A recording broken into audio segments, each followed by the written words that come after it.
मेरे प्यारे बच्चों, आज हम लोग एक क्वेश्चन पे डिस्कस करेंगे जो हमारे एग्जाम में पूछा जाता है। और क्वेश्चन ये पूछा जाता है कि मित्र मिलन किनकी कृति है या मित्र मिलन की रचना किसने की। तो भाई मित्र मिलन की रचना अमरकांत जी ने किया, बस इतना ही याद रखना है। मित्र मिलन की रचना किसने की? तो अमरकांत जी ने किया। अब बात आ गई है मित्र की, तो आज बहस मित्र पे ही होगा। आपको बता दें कि माँ बाप हमारे जीवन में सबसे बड़े होते हैं, परंतु जो भूमिका हमारे जीवन में दोस्त निभा जाता है, शायद ही कोई रिश्ता ऐसा हो जो उस भूमिका को निभा सके। मित्र मित्र होता है, मित्र का मतलब फ्रेंड। फ्रेंड से बढ़कर कुछ नहीं है। अगर प्यार और दोस्ती की बात की जाए कि प्यार और दोस्ती में आगे कौन रहेगा, तो आगे दोस्ती रहेगा। दोस्ती सबसे बड़ा चीज है। अब दोस्ती क्यों बड़ा चीज है? क्योंकि देखिए अमरकांत जी ने क्या किया, मित्र मिलन नाम का एक चैप्टर आपके लिए बना के रखा है। अब चलिए मित्र मिलन को समझने की कोशिश करते हैं। आखिर मित्र से मिलने की चाह लोगों के मन में कैसे आता है। तो लोग देखिए अपने मित्र से मिलने की आस आपके दिल में तभी जगेगी जब आप किसी से सच्ची दोस्ती करेंगे। और सच्ची दोस्ती का मतलब कुछ और होता है। सच दोस्ती तो ऐसे बहुत सारे दोस्त होते हैं, लेकिन सच्ची दोस्ती अलग दोस्त होता है। चलिए सच्ची दोस्ती को समझते हैं हम।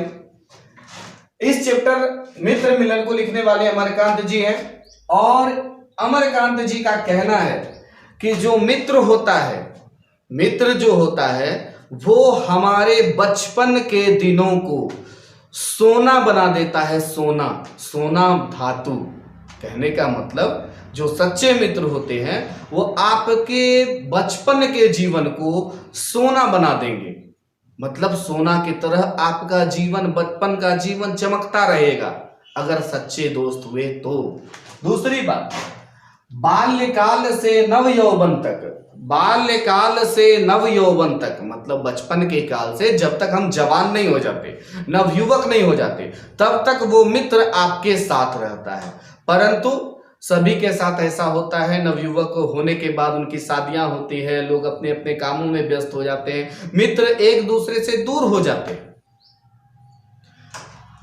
आगे बाल्यकाल से नव यौवन तक जितने भी सुख हुए दुख हुए उसमें वो आपका मित्र मदद करता है। इसलिए मित्र मिलन की आस दिल में जगती है। अगला बात, कमजोर कदम। जब जब बाल्यकाल से नव यौवन के बीच में जब जब हमारे कदम कमजोर पड़ गए, जब जब हमारे कदम कमजोर पड़ गए तो हमारे मित्र ने प्रेम शक्ति से, हमारे मित्र ने प्रेम शक्ति से मतलब मित्र की प्रेम शक्ति, मित्र की प्रेम शक्ति से उसने हमारा विश्वास बढ़ाया। तो कहने का मतलब है जो सच्चा मित्र रहेगा, सच्चे मित्र में ये सब गुण होता है। क्या गुण होता है बेटा? आपके बचपन को सोना बना रहा है। देख लीजिए कोई मित्र अगर आपके बचपन के जीवन को खराब कर रहा है तो वो आपका सच्चा मित्र नहीं हो सकता।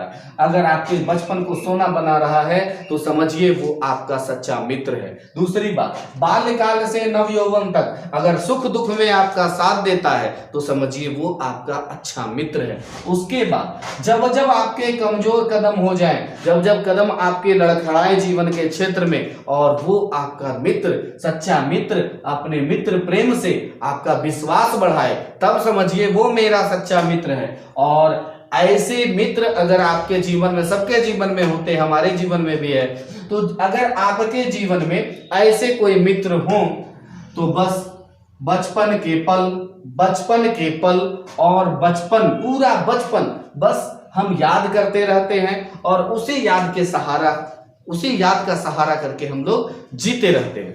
इसी और मित्र मिलन की, तो जब ऐसे मित्र होंगे मेरे भाई जो हमारे बचपन को सोना बना दे, बाल्यकाल से नव यौवन तक सुख दुख में साथ रहे, कमजोर कदम जब भी हो तो अपने प्रेम शक्ति से हमारे विश्वास को बढ़ा दे, और उसके तभी तो ऐसे मित्र अगर होंगे तो उनके बचपन की यादें, बचपन का पल हम लोगों के दिल में याद बन के रह जाएगा और उसी के सहारे हम लोग जीते रहेंगे। अब ऐसे अगर मित्र हमारे जीवन में हो तो बताइए कि हमारे दिल में क्या उस मित्र से मिलने की आस जगेगी या नहीं जगेगी। अमरकांत जी यही बताना चाहते कि अगर सच्चा मित्र होता है तो मित्र मिलन की आस दिल में अवश्य जगती है, लेकिन सच्चा मित्र हुआ तो। बस ये तो सिर्फ ऐसे ही आपको कहानी हमने समझाया। इससे बस एक सवाल है, क्या सवाल है कि मित्र मिलन की रचना किसने की, मित्र मिलन किसकी कृति है। तो आपको जवाब याद रखना है अमरकांत जी। बस स्टोरी हम इसलिए सुनाए ताकि आपको याद रहे ये क्वेश्चन। चलिए धन्यवाद।